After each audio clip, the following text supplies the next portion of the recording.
This is the Thoughts from a Page podcast, where I interview authors about their latest works. My name is Cindy Burnett, and I love to talk about books. For more book recommendations, check out my website, thoughtsfromapage.com, and follow me on Facebook and Instagram at Thoughts From A Page, and on Twitter at Burn555555. If you enjoy these podcast episodes, you should check out the Literary Salon tab on my website and sign up for our newsletter. We are hosting some fabulous online events in 2021, and we also host an online book club for anyone looking to discuss books with other wonderful book lovers. Today, I am interviewing Bella Ellis about the Diabolical Bones. Bella is the Brontë-esque pseudonym of an acclaimed author of numerous novels for adults and children. She first visited the former home of the Brontë sisters when she was 10 years old, and she embarked on a lifelong love affair with Charlotte, Emily, and Anne, their life, their literature, and their remarkable legacy. I hope you enjoy our interview. Welcome, Bella. How are you today? I am good today. Thank you very much. How are you? I'm doing well, too, all things considered. So I'm thrilled to pieces to speak with you because I just love this series and I think it's so fascinating and there's so much more I want to know about it. Oh, thank you. Thanks so much. That's really lovely to hear. The Diabolical Bones is number 2 in a series about the Brontë sisters. So would you like to talk a little bit first about the series generally, kind of how you got started, and then we can kind of dig into the Diabolical Bones? Yeah, sure. So it's book 2 of the Brontë sisters' mysteries. The series imagines that before they were renowned authors, the Brontë sisters were amateur sleuths. It's kind of a whimsical idea, but it comes from my lifelong love of the Brontë sisters and their work. Almost lifelong. I read the first Brontë book, Jane Eyre, when I was about 10, and I have loved them ever since. Read their books a lot. I'm a passionate fan and collector of Brontë editions. But about 3 years ago, I was writing another novel set in Haworth, so just in the heart of Brontë country. And as I was writing it, suddenly the idea just popped into my head of the Brontë sisters solving mysteries.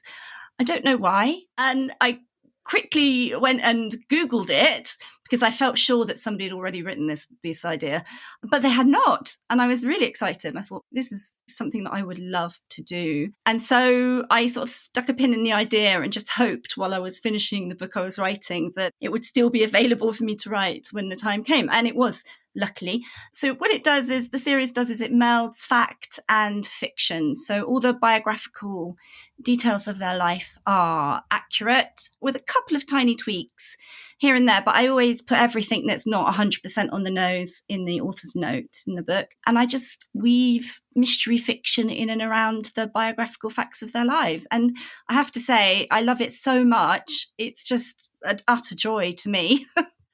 Well, how exactly did you decide that they would be detectors? I think that's such an interesting premise, considering the time period and just all of it. And then I know from reading your author's notes that you had to kind of find one period in time where they could all be together. Yeah. So, well, the idea for them being detectors, it came because while I was writing the other novel, which I write under my real name, Rowan Coleman, it had a mystery thread in it, a literary mystery thread. And I thought it might be fun, as it's written over 3 time periods, I thought it might be fun to have the Brontes trying to solve the same mystery as the contemporary heroine is. But the minute I had the thought of the Brontes solving mysteries, I sort of thought, no, that's too good an idea. It really has to have its own book, if not book series.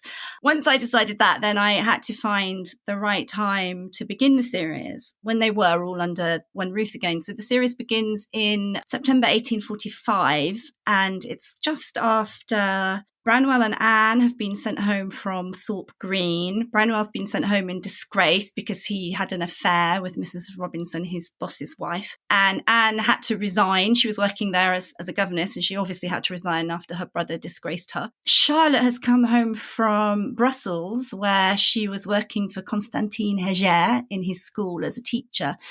Constantine, who she had a deep, well-documented, unrequited love for. And Emily was just at home anyway, looking after her dad and keeping house. So the 4 siblings are together again for the first time in quite a long time. And that's the backdrop against the first book in the novel, The Vanished Bride, in the series. That's just fascinating to me that they all did end up as adults back under the same roof. Yes, it definitely wasn't the plan. I think they tried really hard to branch out and to earn money. They all were very aware that they had to earn their own keep, because as soon as their father died, that their house and the parsonage and his income would be gone. And so they had to be able to have something to fall back on. And of course, they never expected him to outlive all of them, all of his children and his wife, poor man. So Branwell really was tasked with getting a decent career together in order to look after his sisters, and didn't quite pull it off, as I think we know. They tried really hard to be teachers, to set up their own school, to be governesses. But at the end of the day, it was too miserable and too difficult for them. And so Charlotte hit upon the idea that they should try and make money from their writing. Well, and I loved that portion of the book that you kind of foreshadow what each of the sisters is going to be writing about later in both of the books. Their personality really shines through, but also what they're going to do when they're done with the time period that you're in. Yeah, so that's part of the fun, actually, for me as a big Brontë geek, is sort of reverse engineering the plots of their novels and trying to imagine in some incidents and plots in the mysteries that may have contributed to the plots of their novels. There are a few documented inspirations for the plots of say, Jane Eyre and Wuthering Heights, but a lot of it we just don't know. There's a lot about the Bronte's life that we don't know. We feel like we know a lot because there are so many letters from Charlotte to Ellen Nussey, her friend, who was supposed to burn all her letters but didn't, thank goodness. But actually, we know about 5% of what they got up to during their lifetimes. So there's an awful lot of time, which I decide to fill with stories and mysteries and adventure. That's what I was just going to say. And that's good, because then you're able to fill some of that with their lives as detectors. Exactly. And in 1845, that was just when there was a London force of detectives that had just been set up. And it was they were the first of their kind, really, in the UK, definitely. And perhaps in the world. I'm not 100% sure. I'd have to check that. But that was in the Times at the same period. So that's what Anne is reading when she discovers that a woman has gone missing from a nearby manor house, and they all decide they're going to be detectives as well and see if they can find out what's happened to her. And it's sort of funny to that term detector versus detective, but obviously that was the term that was being used then. But I always have to go back and think about it again and say, okay, it's detector, not detective. To be honest, the sort of the phrase detective just hadn't been coined. It was so new. And I thought about them calling themselves detectives, and it just seemed to me more natural that they would say they were detectives. And so that's what they've always been. It wasn't in general usage. It was just something that I hit upon. But I like that you didn't use detective since that word wasn't coined yet. So no, I think it's perfect. It just takes me a minute sometimes to recall detector versus detective. Why don't we talk a little bit about the Diabolical Bones? Let's do it. So you tell me kind of your summary of it for people that haven't read it yet. So the Diabolical Bones is book 2. It takes place in December of 1845, just before Christmas. And there's a gruesome discovery at a place called Topwithens Hall, which is right up on the top of the moor. And they find the bones of a child concealed in the chimney of the house. As soon as our intrepid sisters hear about this, they want to find out more about the bones and where they came from. And off they go, marching in the snow, because they've heard that the owner of Topwithens Hall is going to put the bones on display for people to look at. And they're horrified by that, because as far as they're concerned, whether the bones are 100 years old or a year old, they should be given a decent Christian burial. So off they go to retrieve the bones and make their feelings known, little knowing that they're about to step into their most dangerous mystery yet. Well, where did your inspiration come for this particular mystery, the house and the bones being in the chimney and all of that? So many places. So Topwithens is a real place. It's the geographical location for Wuthering Heights. So you can walk up to the top of the moors, as I've done many times. It's right on the top. It's an incredibly beautiful, beautiful spot. And it's also where the real building that was there was a farmhouse. But what Emily did when she was imagining Wuthering Heights is that she took houses that she knew, principally Pondon Hall, which is about a mile away, and High Sunderland House, and she sort of mixed them all up together and put them in her imagination on top of the moor and Top Withens. So I've just basically done exactly what Emily did and created Top Withens Hall as a sort of a Wuthering Heights-esque setting for the beginning of the mystery. And it's very, very a snowbound mystery. Snow is falling heavily. It's very wintry. It's leans quite heavily into the Gothic. And as they discover the bones, they realise that actually they haven't been there for 100 years. They've only been there for about 10 years, since they had to have been put there after the Bradshaw, who owns the hall's wife, died. And so they realise that it's a recent burial, and they wonder who the child is and what happened to it. And this kind of sets them off on the next mystery adventure. And it's a very dangerous adventure. They meet probably the most scariest of protagonists that they ever have met. Definitely very scary. I was like, okay, I can't read some of this at night. Tell me about your research, because I mean, obviously, because you love the Brontes so much, it must have just been so much fun to do a deep dive into whatever you could find. And how do you kind of winnow down what you're going to use and what you're not going to use? It's ever so hard, actually, to not put everything in, because it's so interesting. They're such an interesting family. I suppose what I do is I look for tiny little facts and little bits of historical context that I can then extrapolate out into a wider plot for the novel. So with The Vanished Bride, I sort of knew that I was going to focus on what might have inspired Charlotte to write Jane Eyre. And then with The Diabolical Bones, it's very much Wuthering Heights inspired, and it's very much about the brutality that can exist in human beings when they think it's love, but it's not love, it's brutality.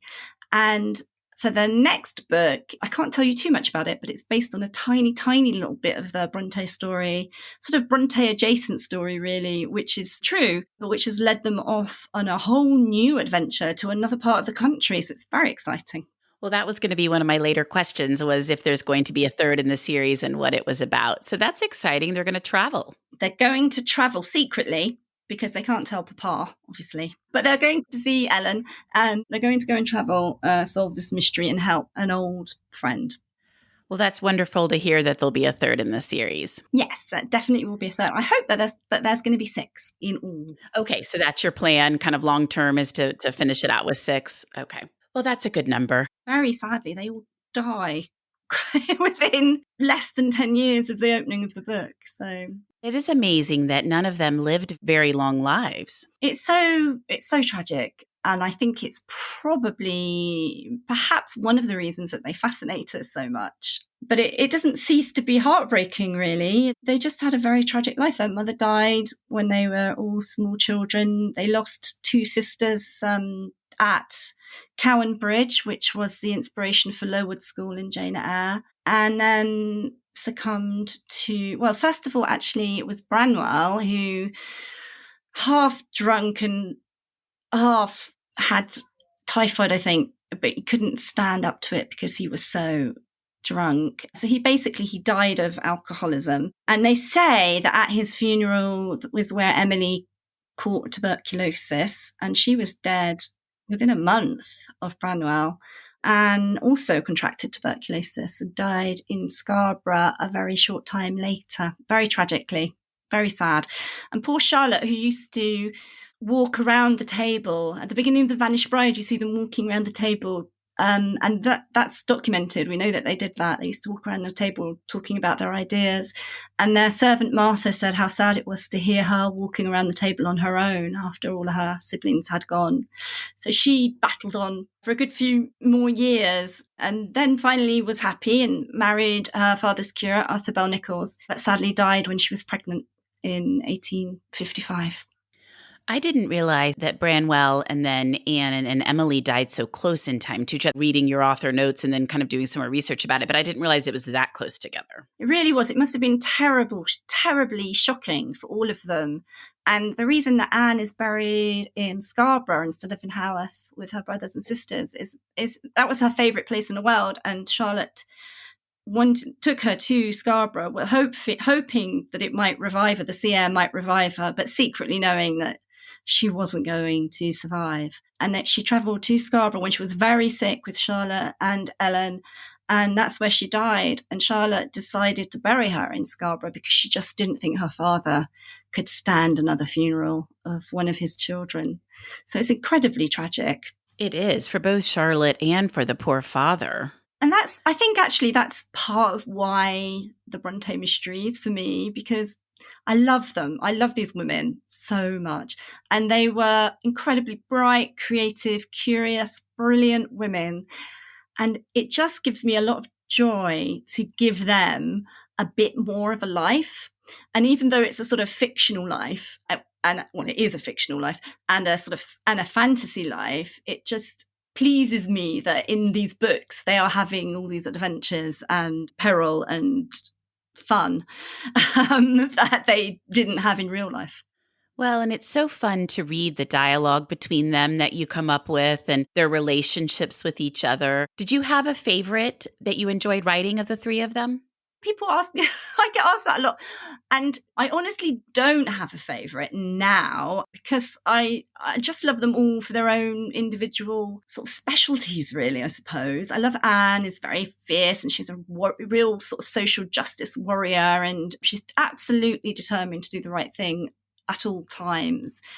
And I love Charlotte because she's so incredibly resilient, even, prior to losing her close brother and sisters. Nothing stopped her. When they first sent their books out, she sent out The Professor, Anne sent out Agnes Grey, and Emily sent out Wuthering Heights. And Anne and Emily got a book deal, and The Professor was rejected by everybody. And you can imagine if your two sisters have got their books published and yours has been rejected, it must feel dreadful. But her response to that was to write Jane Eyre. So I kind of love her for her resilience and her determination to carry on. And I love Emily. I love my fictional Emily very, very much. I think generally people love Emily Brontë because she's mysterious. There's not a lot about her. We've got very few letters that she wrote. We've got her diary papers that she wrote with Anne, and we've got her poetry and one novel. And so she can almost be anybody for anyone. And my Emily is just crackingly good fun to write. She's fearless, she's blunt, she doesn't care for social niceties at all, and she's just as happy breaking into a manor house in the dead of night as she is happier actually than if she has to take tea with a nice lady. Well, and that must be an upside to not having a ton of information about them, is that you can fill in, based on knowing their general personalities, you can fill in some really fun details. Yeah, you definitely can. I mean, there are a few things that we know about Emily that give you a strong lead on what she might have been like. She was famously not antisocial. She just didn't like people very much at all. She didn't want to travel at all. She refused to go to London with her sisters when they went to complain about Anne's book being listed as written by Carabel, Charlotte. She wouldn't go. But also she famously bought thunder and lightning material to make a dress with. And I think that's such a wonderfully Emily thing. You can just see her in her thunder and lightning dress with the little lightning bolts and the thunderclouds pattern on it, storming up the moor on a windy day. I didn't realize, I knew they had written under aliases, but when I was looking up a little bit more about them to make sure I could speak with you about them well, I didn't realize that Kerr, Ellis, and Acton Bell had been their pseudonyms together. And that's interesting because it really ties in so much with their own names. Yes, it is interesting. And there's so much speculation about where the pseudonyms come from, but nobody's ever really put a pin in it and sort of tied it down. Some people think it's because that just that year there were new church bells put into the tower in the church at Haworth. Other people think it's people that they knew and influenced them. I've chosen to make it their sort of cover story. So whenever they're going anywhere, they say they work for a solicitor's company called Bell Brothers and Co. From there, they've chosen the first names that sort of mirror their own Christian names. And of course, the pen name Belle Ellis is inspired by their pen names. Oh, I love that. And of course, I should have picked up on it because I'm looking at it right now and I didn't. Okay, that's really fun. So you chose the pen name then? I did, yes. Yeah, absolutely. It's a little hint towards my love for Emily. Before we wrap up, I would love to hear what you've read recently that you really liked. I'm reading so many books. I read a lot of nonfiction for my research, and I'm reading a lot of Dickens at the moment, actually. And I've just getting to the end of Oliver Twist, which amazingly I've never read before and is actually really, really entertaining. I also just finishing a reread of Agnes Grey, which is a beautiful novel. Anne's first novel. It's very beautiful, very simple, but very contemporary and very direct. And actually, if you're an Jane Austen fan and you're looking for your first Brontë novel, I would definitely recommend Agnes Grey because it's very, very beautiful, pure, gentle, quite realistic life of a governess, but romantic as well. In contemporary novels, my favourite books I've read recently is a thriller called The Last Thing to Burn by Will Dean, who is a British author who lives in Sweden. But I know that book is being published or has been published in the US and is really, really gripping, quite a terrifying thriller. And also a brilliant book called Watch Her Fall, which is a thriller set against the backdrop of Swan Lake as a ballet by Erin Kelly. And I can't recommend it enough. It's absolutely amazing. Oh, both of those sound good, and I'm not familiar with either one. I have only ever read Jane Eyre. I was having to kind of think back through all of that when, again, I was looking into some of the Brontë family and thinking about it. And I love Jane Austen, and I have read and reread and reread and reread her books. But I'll have to pick up Agnes Grey then by Anne Brontë, because I think the only one I've read is Jane Eyre. And then I saw the musical on Broadway a couple of times when it was out, and it was really good. Yeah, we didn't have the musical in the UK. I only found out about it recently when I was talking to a US book blogger who told me about it. And I was so excited. I immediately went and downloaded it and listened to it. And I've been listening to it ever since.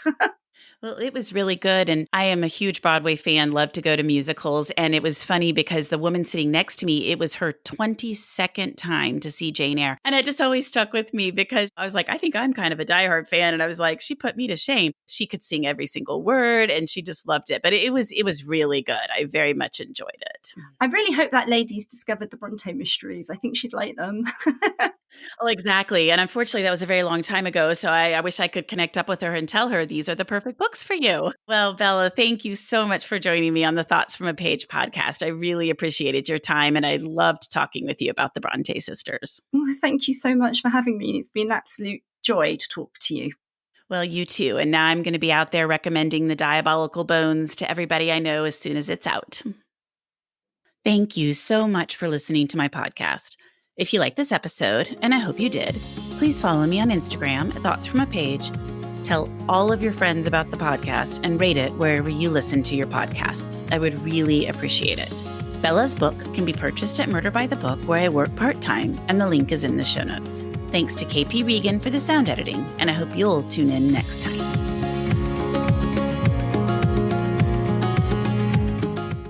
I'm Allison Holland, host of the Kennedy Dynasty podcast. Equipped with a microphone and a long-term fascination of the Kennedy family, I am joined by an incredible cast of experts, friends, and guests to take you on a fun, relaxed, yet informative journey through history and pop culture. From book references to fashion to philanthropy to our modern expectations of the presidency itself, you'll see that there is so much more to Kennedy than just JFK or conspiracy theories. Join me for the Kennedy Dynasty podcast.